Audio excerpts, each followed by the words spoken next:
नमस्ते। ओवरव्यू में आपका स्वागत है। 3 विषय। ज्ञानेश गुप्ता से क्या आम मतदाता सवाल पूछ सकता है। दूसरा, वोट अधिकार यात्रा से सजी फील्ड पर बैटिंग करने उतरे तेजस्वी यादव बिहार अधिकार यात्रा लेकर। और तीसरा, अडानी नाम लेने पर कितनी सजा हो सकती है। इन तीनों विषयों पर बात करने से पहले आपसे हमेशा की तरह आग्रह, चैनल को सब्सक्राइब करें और अगर हो सके तो चैनल की मेंबरशिप भी ले लें। मेंबरशिप का मतलब कि आपको एक छोटी रकम हमें हर महीने आर्थिक सहयोग के रूप में देनी होती है, और अगर आप हर महीने का कमिटमेंट नहीं करना चाहते हैं तो एक बार एक मुश्त वन टाइम भी आप हमारा आर्थिक सहयोग कर सकते हैं। हमें आपकी वी नीड योर सपोर्ट। हमें चैनल चलाने के लिए आपके इस आर्थिक सहयोग की आवश्यकता है। तो सबसे पहला सवाल, ज्ञानेश गुप्ता से क्या आम मतदाता सवाल पूछ सकता है। राहुल गांधी की आज प्रेस कॉन्फ्रेंस की धूम रही, उसी पे सब लोग अपनी अपनी बात कर रहे हैं। मुझे ऐसा लगा कि इस पे मुझे भी एक टिप्पणी कर लेनी चाहिए। देखिए, ये आवश्यक था क्योंकि मैं इस बात को इसलिए कह रहा हूं कि जो आलंद जहां पे जिस कंस्टिट्यूंसी की इन्होंने बात की, उस कंस्टिट्यूंसी को, और वो बी.आर. पाटिल जो इस बार कांग्रेस के विधायक हैं जो जीते हैं वहाँ से, उनको मैं व्यक्तिगत रूप से पिछले 40 वर्षों से जानता हूँ। बहुत घनिष्ठता है और मेरे हिसाब से पॉलिटिक्स के बहुत चंद लोग ऐसे हैं जिनके लिए कहा जा सकता है कि उन्होंने कोई रुपए पैसे की कोई बेईमानी नहीं करते हैं। अब किसी को टिकट दिलाने के लिए कुछ कहीं किसी ने कह दिया, लेकिन बी.आर. के ऊपर कभी भी कोई इस तरह का आरोप आज तक नहीं लगा। मैं भी व्यक्तिगत रूप से जानता हूं कि नहीं है। In fact B R. जब भी इलेक्शन होता है उससे 1-2 साल पहले हरदम ये कहते हैं कि भाई अब इतना महंगा होता जा रहा है इलेक्शन, कहाँ से लड़ें, सब इसमें वो बिल्डर और ये सब लोग घुस गए हैं, बहुत पैसा आ गया है। खैर, बी.आर. पहली बार 1983 में एमएलए बने थे, विधायक बने थे इसी कंस्टिट्यूंसी से, फिर 2004 में बने, फिर 2013 में बने, 2018, क्योंकि ये सब तो चोरी अब पकड़ी गई है और ये मैं एक किसी कारण से आपसे ये कर रहा हूं। 2018 में बी.आर. पाटिल इस क्षेत्र से बीजेपी के कैंडिडेट से 697 मतों से हार गए थे। बीजेपी को जो जीता था उसको 76,815 वोट मिले थे, बी.आर. को 76,118 वोट मिले थे। मैं ये भी बता दूं कि उस कंस्टिट्यूंसी में आप जाइए, आप निष्पक्ष होकर जाइए, बी.आर. वहां के बहुत ही एक्सट्रीमली पॉपुलर नेता हैं, जमीन से जुड़े हुए हैं। जो कास्ट कॉम्बिनेशन सो कॉल्ड माना जाता है वो इनके पक्ष में है, लेकिन उसके बाद भी ये 697 वोट से चुनाव हार गए थे, जो कि ऐसा हम लोगों को लग रहा था कि ये तो चुनाव हाथ में है, ये जीता हुआ चुनाव है। उसके बाद ये कंस्टिट्यूंसी छोड़ते नहीं है, वहीं रहते हैं, कंस्टिट्यूंसी में खूब काम करते हैं। अब तो इनका भतीजा भी एक्टिव है, वो भी इनकी खूब मदद करता है। 2023 में बी.आर. इस अलम कंस्टिट्यूंसी के बारे में ये बता दूं कि यहाँ पे जो राहुल गांधी ने आज दिया है खुलासा, उसमें कांग्रेस जीत गई थी। 89,508 वोट मिले थे बी.आर. पाटिल को और 79,160 वोट मिले थे बीजेपी को, और 10,348 वोट से बी.आर. ये इलेक्शन जीत गए थे। मैं इस बात को इसलिए आपके साथ बात कर रहा हूं कि अगर कर्नाटक में कांग्रेस की सरकार नहीं होती, अगर यहां से बी.आर. क्योंकि बी.आर. डोर टू डोर जमीन से जुड़े हुए आदमी विधायक नहीं होते तो ये चोरी कभी खुल ही नहीं पाती। और ये चोरी अब नहीं है, ये डकैती भी नहीं है, ये तो हत्या है। ये बिल्कुल आप इस लोकतंत्र की हत्या कर रहे हैं, और जो इस हत्या के लिए जिम्मेदार है उसको फांसी जैसी सजा होने में, क्योंकि हिंदुस्तान में अभी भी फांसी होती है, फांसी जैसी सजा का हकदार है वो। ये जान लीजिए कि यही चीज हुई है महाराष्ट्र में, क्योंकि कर्नाटक में तो 2023 में इलेक्शन हो गया था, उसके बाद महाराष्ट्र हुआ, उसके बाद हरियाणा हुआ। ये सारी चीजें वहां हुई हैं और उसको बड़े, मैं उसकी डिटेल्स में नहीं जा रहा हूं क्योंकि आपने अब तक उसको खूब ठीक से सुन लिया होगा। मतलब रात में एक आदमी 4 बजे उठता है, 2 वोट अपने डिलीट करता, फिर सो जाता है, 36 सेकंड के लिए उठता है वोट डिलीट करने के लिए। सामने सामने ब्लेटेंटली बेईमानी है, जैसा मैंने कहा डकैती है, हत्या है। और अगर इसको, इस लोकतंत्र के हत्यारे को अगर कोई प्रोटेक्शन दे रहा है तो वो भी हत्या में जिम्मेदार है। और इस समय अगर 18 पत्रों का सीआईडी कर्नाटक की तरफ से अगर 18 पत्र गए और उसका एक का भी जवाब इलेक्शन कमीशन नहीं दे रहा है, तो इस लोकतंत्र की जो हत्या हो रही है उसमें उसकी संलिप्तता, उससे आप इनकार नहीं कर सकते। ऐसे थोड़ी हो जाएगा कि आप कुछ भी करिए। राहुल गांधी ने बिल्कुल ठीक कहा। राहुल गांधी का क्या अकेले राहुल गांधी का ठेका है कि जो बेईमानी हो रही है उसको ठीक करें? ये हमारा, आपका, उन सारे इंस्टीट्यूशंस की जिम्मेदारी है कि ये जो लोकतंत्र की हत्या पकड़ी गई है इसका प्रॉपर इन्वेस्टिगेशन हो। ठीक है, देखा जाए उसके बाद क्या क्या ऐसी जरूरत आ पड़ी थी कि आपने लोकतंत्र की हत्या करने लगे।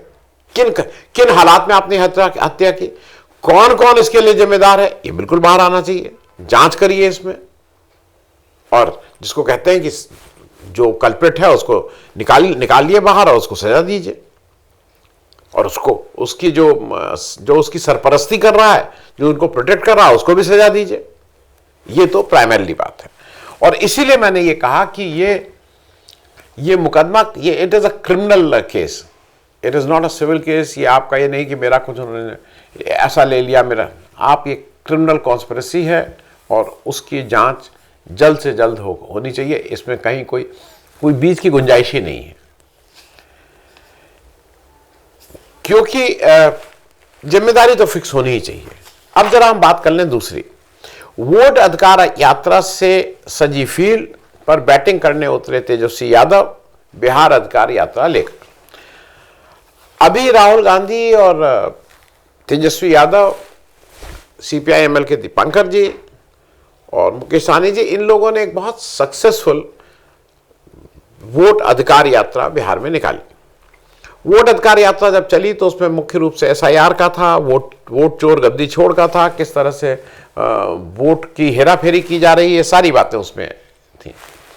लेकिन एक वर्ग का यह मानना था कि भाई उसमें बिहार स्पेसिफिक मुद्दों को बहुत तवज्जो नहीं दी गई थी।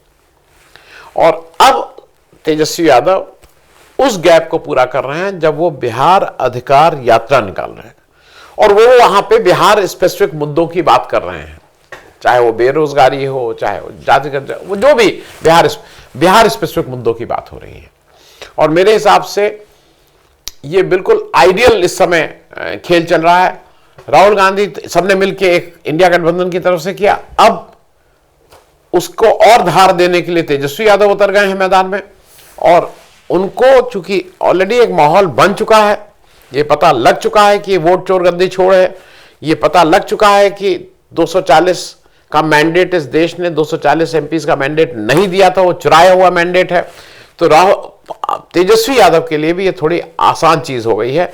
और मुझे एक चीज और लग रही है कि जब तेजस्वी घूम रहे हैं तो उनको एक एडवांटेज और हो रही है जो एनडीए वालों को नहीं है। एनडीए में सीट को लेके जिस तरह की मतलब सिर्फ टवल है वो देखने वाला होगा, लेकिन इंडिया गठबंधन में मोरलेस चीजें सेटल हैं, कुछ रफ एजेस हैं, बहुत ज्यादा नहीं, वो सेटल हो जाएंगे। पुराने लोगों को अगर रहना है तो उनके बीच कोई दिक्कत नहीं है, लेकिन अगर कुछ नए लोगों को इसमें जोड़ना है तो उनको लेके सीट के एडजस्टमेंट की बात कहीं ना कहीं हो सकती है।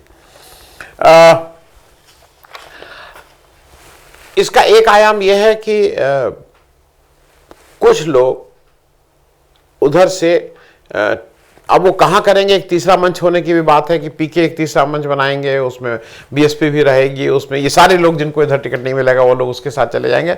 लेकिन वो किसका नुकसान करेंगे, मुझे अभी भी लगता है कि अगर पीके पूरे जोर शोर से अब लड़ रहे हैं, हम सब लोग उनको बी टीम बोल रहे थे, लेकिन वो डिसक्रेडिटेड हैं, उनको जो बीजेपी के विरोध में वोट देने जा रहा है वो शायद अपना वोट पीके को देके खराब नहीं करेगा। अब बात तीसरी कर ली जाए, अडानी नाम लेने पर कितनी सजा हो सकती है। इस देश में एक नई चीजें आई हैं। अब अडानी जी का आप नाम ले लीजिए तो कोर्ट आपकी बात बिना सुने आदेश दे देती, बिल्कुल मुंह पे ताला, अडानी का नाम भी नहीं लेना है। और अगर नाम लिया भी है तो वो सारे चैनल फैनल से वो सब यूट्यूब एपिसोड सब हटा दीजिए। इसी देश में इसी जगह एक अनिल अंबानी जी थे, वो भी बात बात पे 200 करोड़ 500 करोड़ 1000 करोड़ के मानहानि का मुकदमा करते थे, और अब क्या पता लगा? Fraud, Anil Ambani fraud. हालांकि ये कहा जा रहा है कि जब तक उनकी माताजी जिंदा हैं तब तक उनकी माताजी उनको जेल नहीं जाने देंगी, इस तरह का वादा उन्होंने मुकेश अंबानी से ले रखा है। अब उसके लिए चाहे मुकेश अंबानी जी को 100 करोड़ लगे, चाहे 1000 करोड़ लगे, चाहे 10,000 करोड़ लगे, पैसा क्या है इन लोगों के लिए? पैसे का तो कोई वही नहीं है। उसी तरह से अडानी जी ने एक नया ऑर्डर ले लिया दिल्ली हाई कोर्ट से, दिल्ली के कोर्ट से। वो एक सिंह साहब, एक जज साहब हैं, उन्होंने एक अद्भुत एक नए तरह का ऑर्डर दे दिया। उन्होंने बिना दूसरी पार्टी को सुने, जनरली होता है आप कहीं पे भी जाइए, अगर आपके घर में बच्चे अगर लड़ते हैं आपस में, वो आपके पास आते हैं तो आप दूसरा, भाई क्यों तुमने मारा इसको, पूछते हैं आप। ये तो एक साधारण सी चीज है, दूसरे से पूछते हैं भाई क्यों मारा, तो बताता है कि इसने मुझे गाली दी थी, इसने मुझे चढ़ाया था, इसने मेरी कुछ चीज ले ली थी इसलिए मैंने मारा। कॉज तो पता करते हैं, नहीं यहां पे कोई नहीं। अडानी जी आ गए तो अडानी जी ने कहा कि नहीं ये देखिए इन लोग इस तरह की पोस्ट कर रहे हैं, मेरा बड़ा मेरा आत्मसम्मान और क्या क्या जा रहा है। भाई भाग के बैठा हुआ है कहां? साइप्रस। मतलब वो सारी हेरा फेरी करने में कोई दिक्कत नहीं है, तब वो क्या डिफेमेशन सूट की बात नहीं होती है। चोर को चोर बुला दो तब आपको ये होता है ये हटाइए।